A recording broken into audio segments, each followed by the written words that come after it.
Hey everybody. Yes. Welcome back to the Paid Search Podcast. My name is Jason Rothman. As always, I'm joined by the great Chris Schaefer. Chris, how you doing today? Welcome to the only and the first and only AMSR Google Ads podcast where we whisper the secrets of PPC into your ear. Chris, I want to start off this week. For everyone listening, we're going to be talking about manual bids, automated bids, where that's at in 2020. But Chris, I just have to read this review. It's from Brad from the number one country now and always and forever, the United States of America. 5 stars, excellent Google Ads information, a must listen for Google Ads professionals. So if you're new to the show and you just heard that intro and you're still here, just know that you're at a must-listen podcast for Google Ads professionals. You may not understand why it gets better. Yet, it gets better, but it's from coming. Here. It gets better as the minutes go on. Yeah, don't skip. I've been a Google Ads consultant for the last 5 years, and I have to thank Chris and Jason for helping me level up my skills over the last few years. As someone who works by myself, I consider these guys to be my unofficial coworkers. Their perspectives and opinions help me to consider alternative optimization options for my client accounts. At the end of the day, the Paid Search Podcast is my go-to resource for anything Google Ads. Start listening, join their Patreon, and share an episode or two with your friends and colleagues. Brad, thank you for that great 5-star review. I love the sharing. Please do share the show. And yes, we are your number one resource for all things Google Ads. We are at the center of all things Google Ads. And Chris, lately, I have even been updating the PSP news, paidsearchpodcast.com/news. Anything relevant to Google Ads super users like ourselves and our audience, I put a link in there to keep them updated. Just recently, the COVID credits, we talked about that on Patreon last week. Credits are hitting account for hundreds of dollars in free ad spend. Google's helping out small and medium-sized businesses. Have a link to information about that, a link to information about remarketing your callers, and then also a link to information about how the targeting options for housing, employment, and credit ads are going to be changing soon. And so that's something to be aware of. So check out the paidsearchpodcast.com/news. So Chris, we have a fun episode today. Yeah. Your favorite. Just so everyone knows, these are Chris's favorite. Everyone. He just loves me and he just wants to be like, hey, Jason, I just want to talk to you man to man, face to face. I just want to talk. I just want to talk a little Google Ads strategy. And that's what we're going to be doing today about bidding. Jason, before I tell our listeners about an amazing tool that can save them tons of time, I want to ask, Brad brought up something and I just have to know.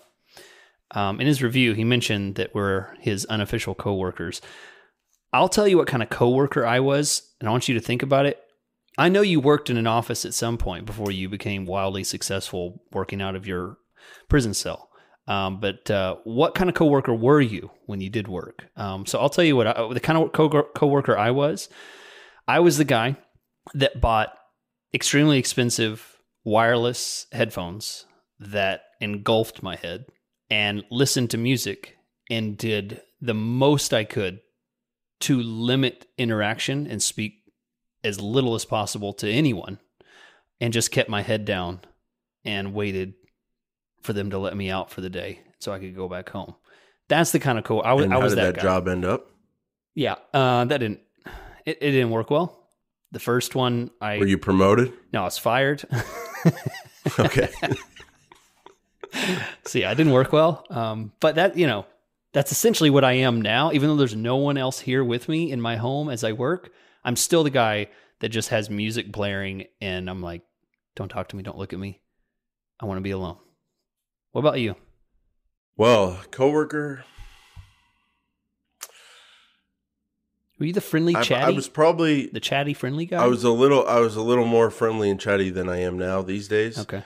And at the time, Chris, I was the ego was not as inflated as it is. So no. I talked to the other humans and I cared about their personal lives, and we played darts and all that kind of stuff. So, I love the contrast. He's not saying it, but by implying that that's what he was like, He's implying that now I don't care about your lives. I am an amazing man who lives inside of a castle with a moat around it, and that's where I stand now. So It just is what it is. Yeah. I mean, Chris, my ego is so out of control. That's true. It just is what it is. That I've just accepted it. So all right, well, try to use it to my advantage, but it is a situation. All right. Well, as I alluded to, I have some great news for you guys. There is a tool out there that many of our listeners use every single day. Agencies out there, there's a bunch of agency listeners out there. Individuals like Brad who work on their own and have clients, a lot of you guys out there. And if you want a tool that can get things done faster in Google Ads, open up a new tab. You got room for one more in your browser. Open up one more and go to opteo.com/PSP2. This tool is a great way to get things done faster in Google Ads. There's a lot of tools out there that cover a lot of other, things. They do a lot of things with, we can help you get more followers. We can help you get more retweets. No, this tool is designed for guys like us. There's a reason why these guys are a advertiser with us, why they sponsor the show, is because they do exactly what we do, and they help people get things done faster in Google Ads. So the special thing is, the reason you want to go to opteo.com/PSP2 is because you want to get the 8-week free trial, 2 months, 2 reporting sessions to be able to try this tool out so that you can use all the great features and watch your campaigns improve and watch your time decrease that you use managing things. So try it out for an 8-week free trial. Use a little chat box down at the bottom and say, hey, I'd like an 8-week free trial that I heard about on the Paid Search podcast, and they'll hand it over, and you will love this tool. Very affordable, not one of those super expensive do-it-all kind of things where it's overpriced, but very affordable. You'll like it. opteo.com/PSP2. Thanks, Chris. So this episode, I want to thank Alessandra from Milan, Italy. Yes. So we read one of Alessandra's questions last week on our Q&A episode. Please send us your questions, paidsearchpodcast.com on the contact page. Every few weeks we do a Q&A where we answer your questions. And we read one of Alessandra's questions last week, and then she had another great question, and we were like, you know what, we're just going to do a full episode about this. So her question was, I recently came across this article which is strongly against manual bidding with all recent loosening of match types. So what is your take on this? Would love to hear your opinion. So I think what she was saying, she read an article that was talking about with the close variance and the match types basically being loosened up, the article was promoting different forms of automated bidding because of variance and because we don't have as much control on what our match types mean these days. And then, of course, at least I am known as the manual bidding person. Mm-hmm. I think Chris is getting weak in the knees on that. We'll get an update from him. But yeah, so basically we wanted to address her question and then also just use that as an introduction to kind of a 2020, oh my gosh, I said the curse words there, 2020 update on bidding in terms of manual bidding, automated bidding options, and then what each of us are kind of doing day to day with Google Ads. So Chris, if you want to address the close variance means you need to do automated bidding idea there for that Alessandra was talking about, and then we can get into the different types of bidding. Yeah. So first, I feel like we need to address what close variance mean, because if you haven't been in Google, means you're going to get more business from more people searching for exactly what you offer. And if you have a problem with that, shut your dirty mouth, because you know what? There's a lot of people that complain about close variance, but at the end of the day, all you have to do is raise your little Cheeto-infested fingers, add a couple more negative keywords, take care of the problem there, and then you get access to a lot more traffic of people looking for what you offer. So if you have a problem with that, come see me, put your face out, I'll slap it, we'll get you thinking straight again, and then we don't have to talk about close variance anymore. All right, well. Or if you want to keep crying and complaining, go ahead. I guess that's your other option. Okay, well, that's the FIRE definition. Let me give you a little more practical definition about what it is exactly. So you won't ever see the word close variance when you're creating a keyword. It's not a match type. It's not a setting. You're not going to be able to turn it on and off, which old school listeners, people who have been in the PPC world for a while know. There was a day back in the day you could turn that off. Yes, you could turn off close. Are you just making up stories? Absolutely it was so serious. long ago that I don't even know. Are you serious? There was a checkbox in the settings where you could say, "Do not allow close variance on this account." It was glorious days. You just must be so beaten down to a nub right now with your experience on paid search. Like you used to have all these options and then just nothing. Whittle it away. By little. Yep. They start beating you down. That's funny. Nope, you don't need this anymore. Turn those off. You don't need this anymore. Yeah. Oh, what's that average position? Let's just take that off. You don't need that anymore. Yeah. It's, there was a day when you could turn it on and off and now it's not an option. It's, everyone gets close variance. So let me explain what it means. So if you have the word, and I think one of the best examples is a real life example I had where I was just blown away. Hold on. But Chris, first give the idea of close variance. Don't give the worst possible outcome. You know what I mean? That's true. Don't flavor it in that negative regard. True. Thank you. So if you have a keyword that is CPA near me, okay, and it's an exact match keyword, let's go with the lowest form of precision, right? The most precise of the Google Ads universe is an exact match keyword. You have CPA near me, okay? Let's say someone does a search for CPA that is near me. If you did not have close variance, you would not be able to show up for that because your keyword is CPA near me. But they type CPA that is near or exact match. I'm talking about exact match. Wow, yeah. Or phrase match. Oh yeah, it could be phrase match. Exactly. It could be either one. The close variance means that you could show up for that. Google thought that person had the exact same intent as your keyword, so they allowed you to show up. It's all based on intent. It's a good thing, right? But thank you. We don't get on this podcast to talk about how everything that Google decides and every option is a wonderful and awesome choice and you should just do what every recommended thing on Google is. That's not the case. We debate, we discuss, and sometimes But hey, just so everyone out there knows, I am open to that paidsearchpodcast.com contact page. We can work something out. We have a price. We will say that for the right price. No, we won't. But no, we won't. No.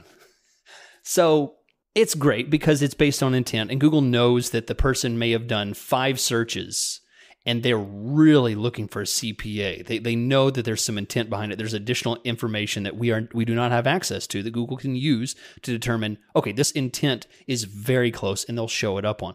The other side of things, and this really happened to me, is I have exact match CPA near me, and then I get on that a search for just the word CPA by itself. That's not what I want.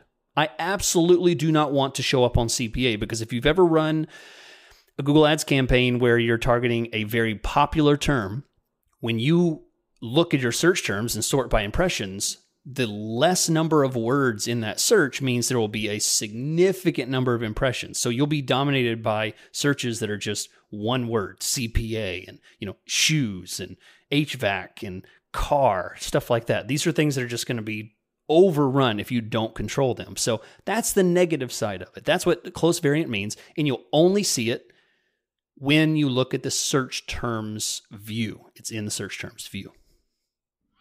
And Chris, that's kind of like it's a rite of introduction or whatever you want to call it to our Patreon group on Facebook. New members, they join the Patreon group, and then on Facebook, and of course, what do they have to do? They show us a screenshot of their search terms. Why am I showing up for these searches when these are my keywords? So to your point, Chris, it does happen a lot. That is the side of things that people don't like about it because they want control, which is fine, over their search terms. So the point of Alessandra's question is, now that we are having kind of less control over exactly what we show up on, and an exact match keyword can actually mean different search terms that come in and all that kind of stuff. Same with phrase, and of course with broad match modified. does that mean you can't do manual bidding anymore? Does that mean you got to do automated? After we talk about that, let's talk about kind of where we are currently, what our go-to is. But when you think, hey, I'm on an account, what kind of bidding should I do, manual or automated? Does close variance ever play a role in that decision? Man, that is let me phrase it to you that way. That is a really good question, because that gets to the heart of it, doesn't it? Does fact that close variant exists, does that change my preference on manual versus automated? And maybe it will going forward based on her question in that article. So maybe you just hadn't thought about it that way. Phrasing it that way, absolutely not. It does not make a difference, because I still make my decisions based on small, finite control and data that I see in the search terms, in bounce rate, in responsiveness of ad copy, everything, all the signals that I have about how people are reacting to my keywords in my ad copy and my landing page. I use that to signal what I want and what I don't want. And so if I'm getting certain search terms on a certain keyword that I didn't intend, then I'll make that action based on small points of data that reoccur and continue to point me in a certain direction for value. So yeah, it's a great way to phrase it. No, I wouldn't. So Chris, I'm going to go more into this on Patreon because it is some advanced stuff, the way I use it. But let me just put it this way for our purposes here. I think I had adjusted to close variance with manual bidding without even knowing what I was adjusting to it because of that, or that played a role. Few months ago, we talked on here. I said some jokes and people laughed, and then we got the gold Google Ads advice from you, and you laid another golden egg about ad group bidding. Oh. And you were like, hey, Jason, you always talk about keyword level bids, manual bidding at the keyword level. Because we're always bashing single keyword ad groups and the people that do them. Yeah. Just so that's clear. Right. It's not just what they do, it's the person behind it. We don't like you specifically. We insult. Yes. It's a package deal. So, Chris, we were talking about single keyword ad groups, and then we were talking about how we don't like those, and then we come up with, by the way, I'm going to not take someone down and strangle them and punch them until they're unconscious, and then keep punching them just to send a message to other people. I'm not going to do that. Okay. But I'm pretty sure someone on our Patreon group came up with the term, or they shared the term, stag, single theme ad group or something like that. Yes. And it's like, yes, that's what I do. I make theme ad groups. But if that's what that stands for, I will never, ever use an acronym to describe themed ad groups. I'm going to say themed ad groups. And if you ever want me to say, Stagger. This is the last time, so enjoy it, everybody. Turn up your volume and play it real slow right now. Play it on half speed, because this is the last time I'm ever going to give you this pleasure. I'm never going to say stag or stags again. Okay, the kind of person that would come up with single keyword ad groups and then call them skags and then sell those to clients, that's the same group that's calling themed keywords, themed ad groups, stags. So, I said it again. You got a little bonus there. I'm never going to call it that, okay? It's called themed ad groups, and we're not using acronyms, and we're not trying to sell it. We're just trying to do good Google Ads work. So we're heavy on themed ad groups, and that's the way we're both managing accounts these days and building them. And you're like, you should try out ad group bidding. It just makes more sense if every keyword in your ad group is for that theme. It means the same thing. It's just different keywords, but it has the same intent. So guess what I started doing, Chris? I tried that out. It was awesome. Now I bid at the ad group level. Oh. Because I bid on themes, because I bid on ad groups, because employment lawyer means the same exact thing as employment attorney. Mm-hmm. They have different data. Well, you know what? You're misjudging the statistical significance of that data because you're a human being. And no, point. Don't tell me those have different conversion rates. It's the same damn search. Yeah. So because I'm looking at my keywords as close variance, the fact that keywords have their own close variance doesn't affect my manual bidding because I've already moved to the ad group level. So doesn't affect my manual bidding because I'm at the ad group level. The only thing it affects is the amount of search terms work you need to do. And you get new search term ideas you got to add as keywords. And then you also get quite a bit more not quite a bit more, but some more search terms that you need to add as negatives that you would not expect you would need to add, but you just need to review your search terms. So that's the way close variance has impacted me. It's not a bidding thing because I've already moved to ad groups. Yeah. So are we moving on now to... Yeah, now let's move on to what are you doing these days? We're known as the manual bidding guys. What are you doing these days? Are you manual? Are you automated? Give me a breakdown here. What's the percentages? What do you always start out with? Yeah. Have you moved more into the automated space? So the rule that I have established internally with me and myself and I, which comprises my entire company, is we start with manual. I start with manual, period. I always start a campaign with manual. Always. Start. Now. But how do you know what to bid? How do you know what to bid? I love the shoulder work on that. You guys can't see it, but he's doing a little shoulder work. It's great. It's good stuff. That's a stupid question. Whoever asked that, go away. It's a stupid question. I don't want to get into that because that's you're focusing on something that literally doesn't matter because you can just That's so not true. Bid something. That's so not true. Just if you don't know something. the industry, just bid something. Take whatever you think. I'm just playing devil's advocate. Okay. I totally agree with you. Just double it, and then if it's too high, half it. And if that's too high, half it again. I mean, that's usually how I approach the bidding thing. I don't even want to get into what I should choose. So, wow. Okay. So, because you just choose something and you judge how the data comes in. Just you know the hardest thing about doing that is the Google Ads ramp up. The ramp up is real. Yeah. I've talked about it before. I'm not going to get into it now. But Chris, I've been launching a lot of new accounts because I'm very successful. Absolutely. Do you know how big a deal the ramp up is and how much that screws up your thinking and your ability to judge the data and your bidding amounts early on? It's a big deal, dude. Like it really messes you up if you're trying to do manual bids and you don't know about it. And I wish they just had a box that said like, oh, Google, just please trust me. I will advertise on your platform for years and years. This will become a very old, long-time account that always pays you money. I want to advertise. Just please give me that quality score history right now, and let's not deal with this ramp-up thing. So that's what makes it kind of Let's put that as a topic for Patreon. I feel like that could be something that we could talk a little bit about. No, there's a whole nother spin that I'd like to bring up. So I get to choose topics too, okay. Jason.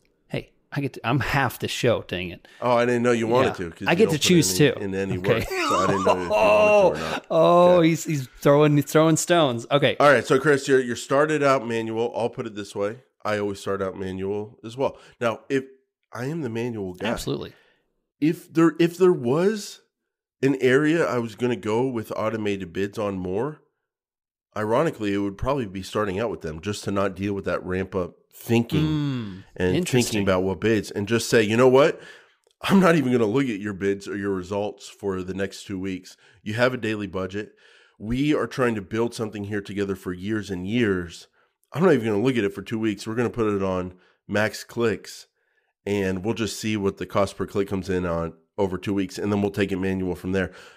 Now that I'm thinking about it, I might make that standard because I'm so sick of dealing with the ramp up and judging things. So yeah, that's true. If I was going to go more automated, I may start off with maximize clicks. I can see that line of thinking if you don't know where to start.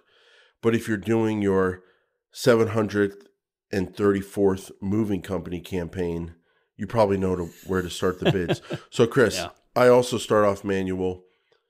But now let's talk about managing accounts 3 months in, a year in, 3 years in.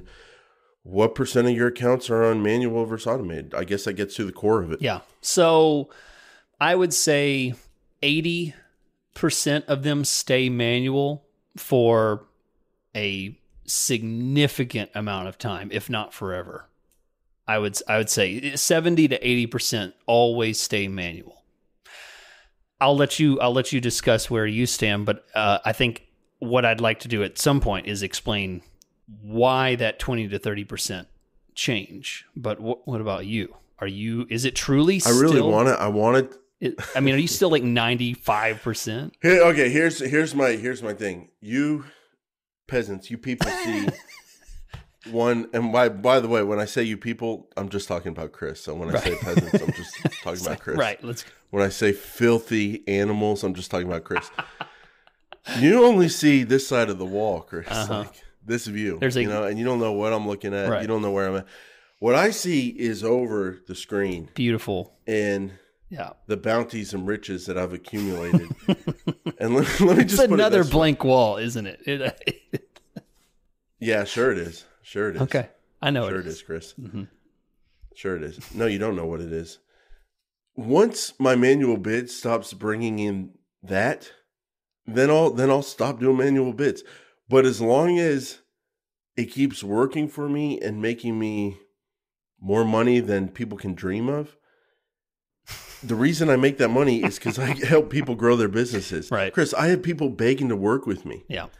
And I have angry. people that I fire, and then they come crawling back and say, "No, please, I've tried someone else. They suck. Let me work with you."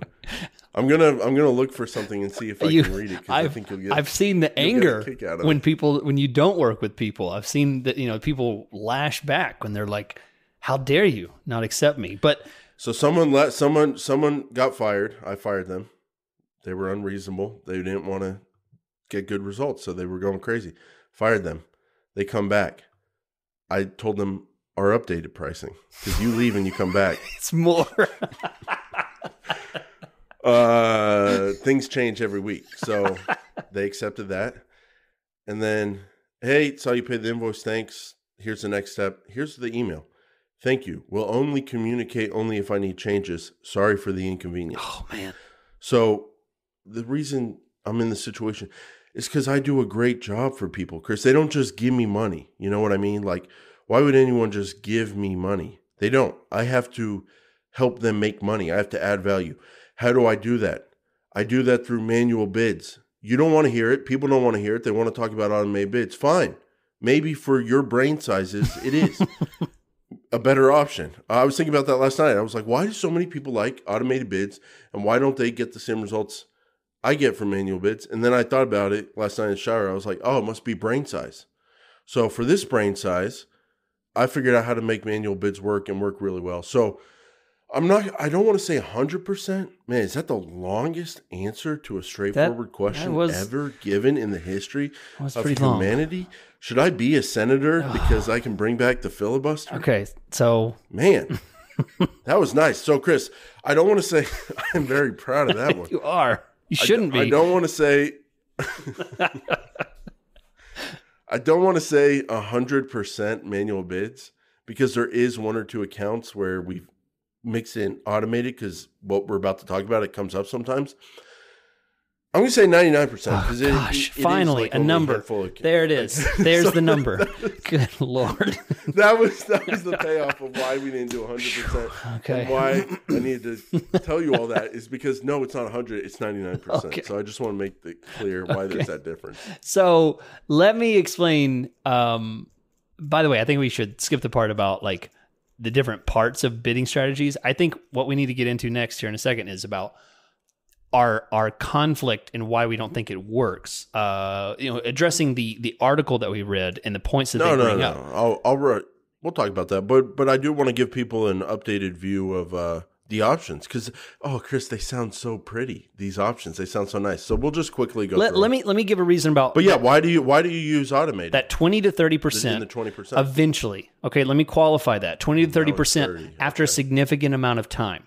Okay, after a significant amount of time, 20 or 30%. And I'm going to give you a specific formula. 20% of the time you suck and fail, and you don't know what to do, so you try automate. Is that what you're about to say?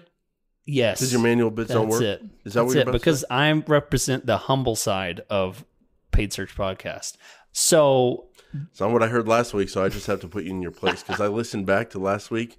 And that was filthy, the way you opened that episode. Oh, I'm so great, blah, blah, blah. No one wants to hear that, Chris, from a host on a podcast. You talking about the Patreon? When I started the Patreon? No, I'm talking about the main show. Oh. You were like, I'm great. I'm the best. Okay. I don't even remember that. Yeah, go ahead. Okay. 20, 30%. Yeah, because you don't listen. 20 That's or 30%. So when an account has gone a significant amount of time, I'm not going to define what that is, but in your gut, it's been going for a while. I'm not talking about weeks. I'll leave it at that. It might be months. It could be years. Once it's reached a point when you can't find a lot of optimization areas to tweak another cent out of the cost per acquisition, or like another way to try and get something out of it where it starts to kind of bounce. Sure, you might find some things and you can improve it beyond what you did last week, but then 2 weeks from now it goes back up, and then it goes back down, it goes back up, you can't get any continuing success. When I reach that point, I will do a very specific thing. I will create a draft and then an experiment. I will create a draft of that campaign. I will change it to typically maximize clicks. Sometimes I'll do maximize conversions. I very rarely like CPA bidding. I do not like CPA bidding, in fact, at all. Max conversions, max clicks, depending on the client. If they don't have any conversion tracking, obviously it's then going to be max clicks. I will definitely set a max CPC limit in that draft, and then I will set up an experiment. I will split it 50-50 using that draft and run that draft for a period of time. I did this just this week. Not this week. It's been running for like a week with a client that had very good quality of traffic. They had conversions. They had good quality of traffic, and I didn't really know where to take it from here. I thought, you know what? I think it's a good time to try this. And I set them up, even though they had conversions, I set them up with maximized clicks, and I put a max CPC in place. I did an experiment. Jason, it only took like a week, and I immediately applied that. I dropped the CPCs by the CPC cost, I dropped it by 20%, something like that.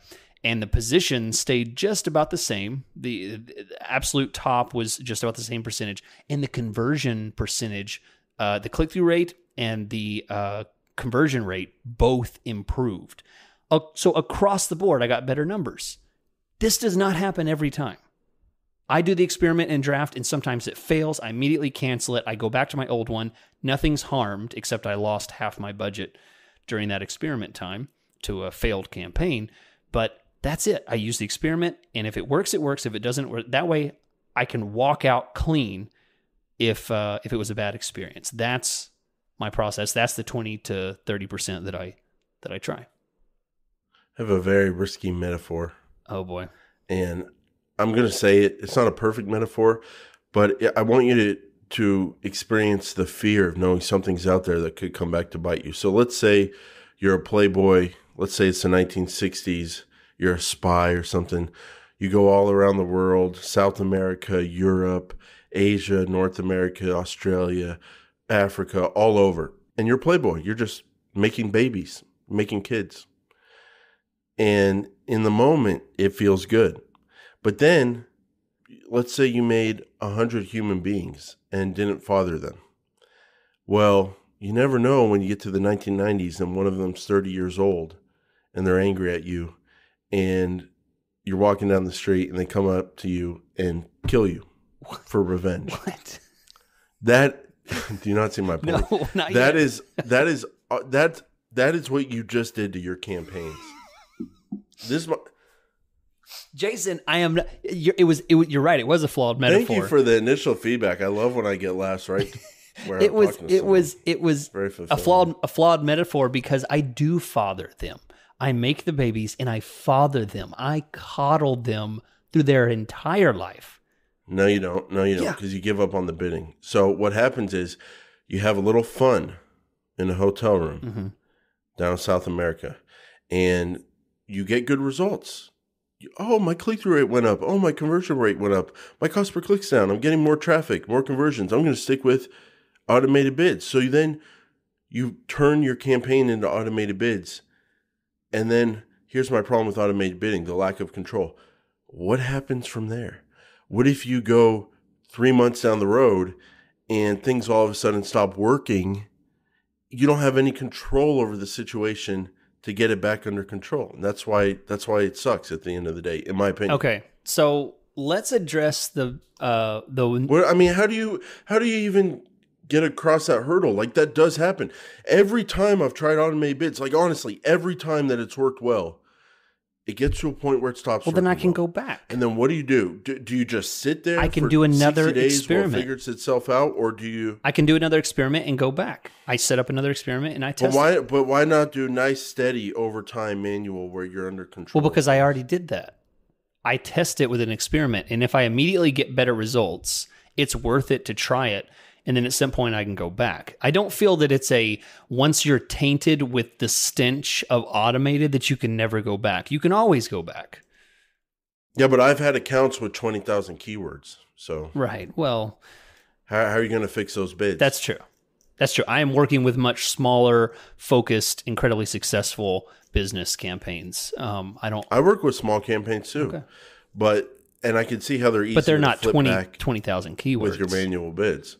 Right, they're not at all. Right. So it's easier to flip back, but I still don't like having to flip back. So we should qualify what I'm talking about. What I'm talking about is certainly not massive, mega scale campaigns. That's not what I'm talking about. I'm talking about campaigns. In that case, Chris, I think you just take your experiment, you just turn it into a new campaign, and you pause the old one.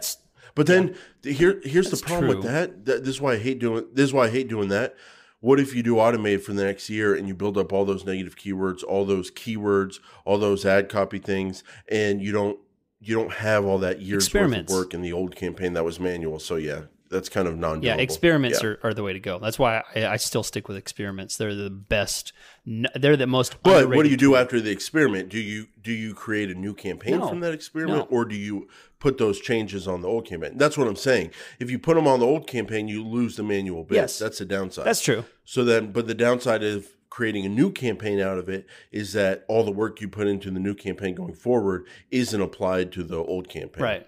That's true. So, but I'm okay with that. That's the downside. I'm okay with starting with a completely fresh start, a new start on campaign bids. If I go from automated to manual, I'm okay wiping the entire slate clean, starting with ad group level bids and working my way up again. And just going back to it. Going back to it.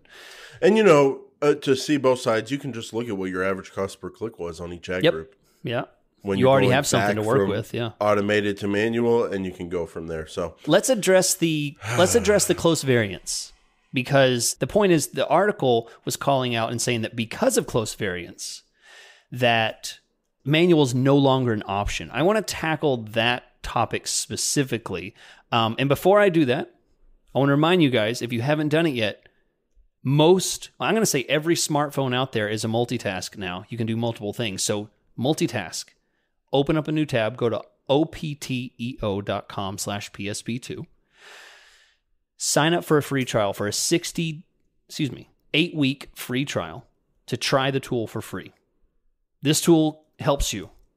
You like doing automated, you like setting up experiments, you like doing manual bidding, you like changing ad copy because you don't want to be fired by your client or by your boss. This tool is where it's at. That is what this tool accomplishes. It saves you time because when you open up the Google Ads interface, your biggest fear is you're looking at a giant screen with a whole bunch of campaigns. You don't even know where to start. You just keep doing the same thing over and over again. You keep checking the same thing. I know you guys do that. You check the same ads. You do a little checklist, blah, blah, blah. It gets stale. This tool will help keep your marriage in Google Ads fresh. Brings the excitement back, right? Bring the excitement back to your PPC with Opteo. Man, if they don't make that as a opteo.com/PSP2 8-week free trial, they should make that I think they should change their slogan. Bring the excitement back to your PPC. That's sexy. Okay. So Chris, close variance. How do they affect? I don't think they don't affect my manual bidding because I'm doing ad group bidding basically anyway. So I kind of look at keywords as variants of each other. So if Google's going to throw in more close variants, it doesn't affect me because I'm bidding at the ad group level anyway. Okay. So I agree. I mean, my stance, to say it out front, I agree. Close variance does not break the value of manual bidding. And here's the argument that the article makes. The article makes the argument that because Google's now making a decision on individual action, and we, the Google Ads Manager, can no longer make individual action decisions. We cannot see that they've done 3 other searches and this is their 4th search, and that they are very interested in this. And we can't see that even though they searched this one thing, this keyword is still very relevant for them, and they ended up clicking the ad, and it ended up converting. We can't see the reasoning behind that. So they say that because of the individual action level, and we can't bid on that, that what we should do, and here's the flaw, here's the reason that I think this is a flaw, what we should do is hand over all of the bidding to Google Ads to allow them to make more decisions, because they have black box data. And I don't think that's the case. I still think that Google has its role. Google is good at doing Google, but I'm good at doing human types of things. I turned you into the automated bids guy, and all you said was 20%. I turned you into like my enemy. I know, it's true. But now that I'm listening to you, I'm like, no, wait. Chris is saying he likes manual Yes, bids. I still like 80%, Jason. If I made, if I said like 80% of the time I am this, you'd say, well, he's pretty much always that. So, I mean, that. If I gave you a sandwich that was 80% hamburger and 20% dog poop, would it be a hamburger or would it be a dog poop sandwich? What's the old saying? That's a bad example. That's why I'm 100% manual bid. Hey, it's not as bad as having kids in the 1960s and they come back to shoot you, and that has something to do with it. It's not as bad as that metaphor. But that's it. That's the idea that the article states, is that because there's so much variance and there's so much unknown, that we should then hand over the keys to the entire engine because they can do it better because they know more than us. And I don't agree with that. That is a good metaphor. That is a good metaphor. I don't agree with it. So because the transmission is auto instead of manual, shifting gears and all that, or whatever, I'm not a car guy. Now let them have the steering wheel. Yeah, no, we're in the steering wheel and we're not a manual. I like that even better. Yeah. I know where I'm going. No, you can't have the wheel too, but you can have the automatic. The metaphors make me so hot. That is hot. If I worked in like an English literature department at an academic setting at a university, I could just see starting a beautiful romance where me and my colleague, we just one up each other with metaphors in the English language. I get excited about your Google Ads metaphors because you pop them out sometimes, and I'm just like, whew. Chris, we were just on a call with a potential sponsor before the show. I think I was popping out some podcast metaphors right there. I was getting in podcast mode, and they want to have a call right before the podcast. They're going to get Well, they're going to get Jason has a shirt on and he's taking a shower and everything. So it's Chris, just to recap the strategies these days, when it comes 2020, when it comes to manual, there's like manual. Okay, here's the options with manual. No, don't please don't go through them. Are we going to go through them? All of them? Chris, you suck at being a podcast partner these days. I got to be honest. If we want it on the show, we can leave it on the show. You're absolutely unbearable as a podcast partner. So promise people that we're going to talk about the options. No, we're not, because Chris doesn't want to. So he didn't want to. So there you go, people. A little Patreon on the main show. Are you serious, Chris? Are you absolutely serious? I'll tell you what, you can go through them. I'm gonna just listen. So everyone that wants you want to level up the passive aggressiveness right now, I'll level you up. Anybody that wants to know the automated and manual bid strategies and how I'm using them in 2020, just search Rothman PPC podcast, because there is another podcast about Google Ads these days where we do go deep on things that actually affect your ability to manage and make a bunch of money from your clients. Rothman PPC podcast. Look for it, subscribe. I'll see you there. And Chris and I will continue this fun conversation on Patreon. See you there. Sign up for that.